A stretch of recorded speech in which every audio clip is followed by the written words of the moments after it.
Alrighty, let's try this again. I accidentally pressed a button as I was halfway through my previous video.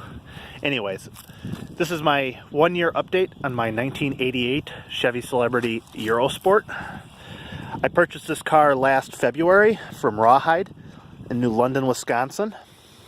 I got a pretty good deal on the car. My big interest in it was when I saw the ad, they showed inspection papers, and in the inspection papers as they had photographed, they had mentioned that the car was previously titled in South Carolina. So just as a total shot in the dark, I decided to see if the car was worth anything. So I drove up about 2.5 hours and I ended up purchasing it. The body is absolutely rust-free. The interior is in mint condition.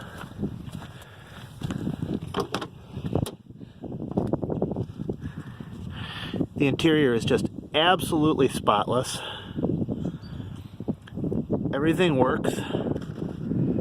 I upgraded the instrumentation, put full instrumentation in it, cassette drive, stuff like that. Last year I also had the windows tinted. Professionally, legally. I had to do several repairs this year, which I did while it was in storage over the winter. I'll show those in a few minutes. But first, let me get to the license plates. People are going to ask what they mean.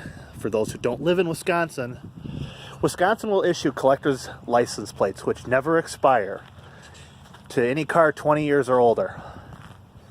They're fairly expensive up front, but they're not as expensive as some states. The purchase price of them up front for the first set is $200.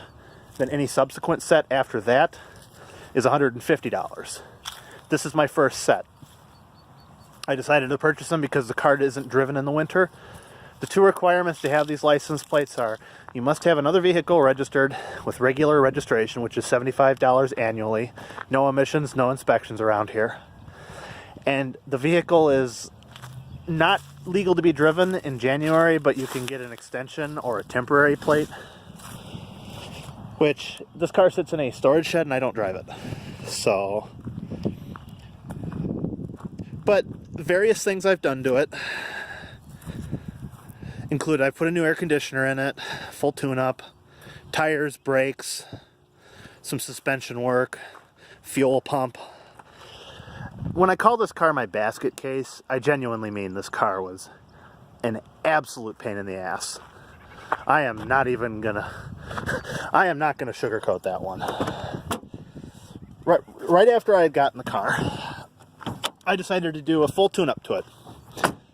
I've later figured out that the issue I was chasing was my own fault. I'll do the whole hood trick here.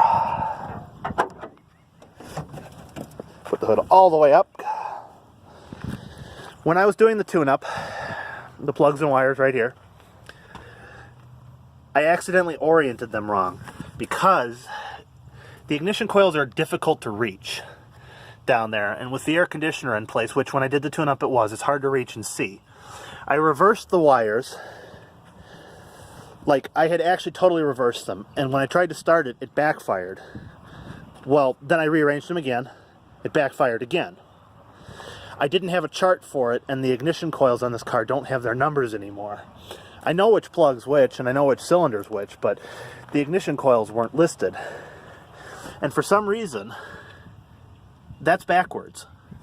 So, when it had backfired, it blew out the gasket underneath the TBI. And what would happen is when you cold start the car, it would run terrible. It couldn't get to high idle. It would sit and shake and misfire and blah, blah, blah, blah, blah, blah, blah, blah, blah. It just wouldn't run. Then once it warmed up a little, it was drivable, but it always felt sluggish, like it was missing power, and it kind of loped at idle. Finally, I tried everything. I diagnosed everything I could possibly diagnose. And finally, I got fed up with it, and I decided to look for a new TBI assembly online. And I found one on eBay, brand new. Brand new old stock TBI carburetor, right there. Whole assembly, under $100. I just said to heck with it, and I bought the whole thing, and it resolved the problem. I think I said, yeah, new air conditioner, all new fluids. New donut in the exhaust, new air conditioner, newer alternator. It's a rebuild from just a cheapo depot auto parts store, but it gets the job done. New oxygen sensor, new EGR. Like I said, the new TBI. I did end up having to put in a full new valve cover, which was kind of a pain in the neck. The old one was warped and it wouldn't stop leaking. When I took it off, I took it off, put it on the bench, and the thing would literally rock. I tried to straighten it back out. No matter what I do, it wouldn't straighten out. So I ended up finding a brand new one, probably intended for the Grummins, the LLVs that the post office uses, but it was a direct fit for this car. Totally resolved my oil leak. This sensor here, for anyone asks why it's got a red butt on it, I don't have the proper plug for it, but this sensor here actually controls the temperature gauge in the dashboard.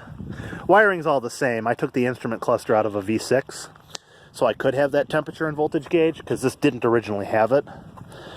But that's about all I've done under the hood of it. Let's see what else. A buddy of mine in Chicago found me a set of new taillights. The old taillights were broken. This one was broken. The mount had been, I don't know, maybe just vibration broke the plastic with age. But I got a new set of taillights, polished them up as best I could. They look good. But the underneath of this car is where it really shines. That's why I put so much effort and time into this car. I'm not going to get a good view of it on camera. Just everything is just so clean under here. Clean, clean, clean. I got sick of working on rusty junk, so I really don't buy 80s GMs from around here anymore. But this video is already running a little too long, as the other one did. It's just a talking update, nothing exciting. Let's do what we did before. Go for a little quick ride. Clean my boots off, because, you know, again, nice interior. I'm not going to ruin this interior, no way. All right.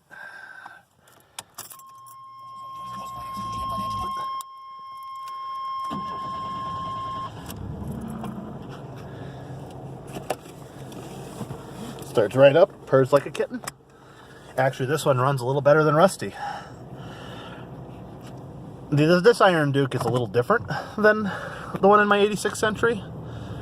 In 1987, GM added a balancing shaft and a cartridge-style oil filter, which the assembly is one piece and it lives inside the oil pan. Well, that balance shaft really made the Iron Duke a lot more refined. There wasn't a power increase. It was still rated at 92 horsepower. But it makes the engine much more refined and quiet. Less, I don't know, clattery. The Iron Duke always kind of sounds like it's got marbles rolling around in it, but this one sounds good.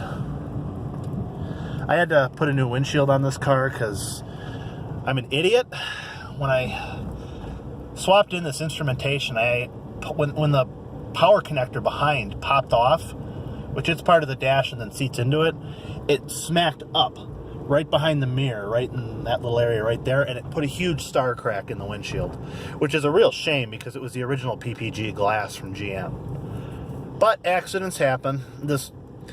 I considered this my cursed car for quite a while. It always seemed like whenever I'd work on this car, something would go wrong. But not this time. I finally got it running good. After I post this video, I'm going up north to help a friend move. So I'm taking it on a road trip. I'd say it's going to get about 600 miles in the next few days. Then it'll probably get put back in the garage for now. But no, that's just a simple update. I ended up building this radio because I couldn't find one that works. A lot of these radios don't work anymore. I put some new caps and a new tape drive in it with belts. This radio is actually used to have all black buttons, but I swapped the buttons with the Eurosport style radio, so it looks proper, but it's actually out of a 95 Oldsmobile. Works good enough for me. But that's about it. Just another rambly, chatty video about one of my beater cars. This is just one of my nicer examples.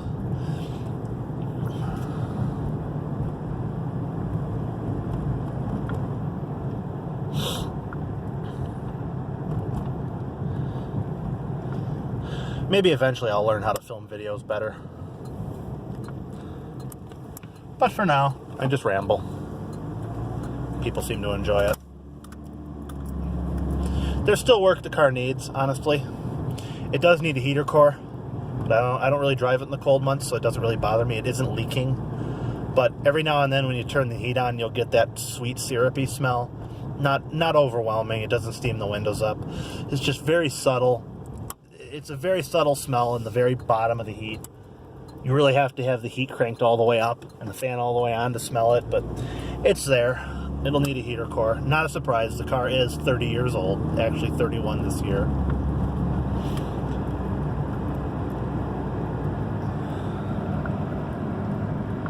Hard to believe a rental car survived after all these years, honestly.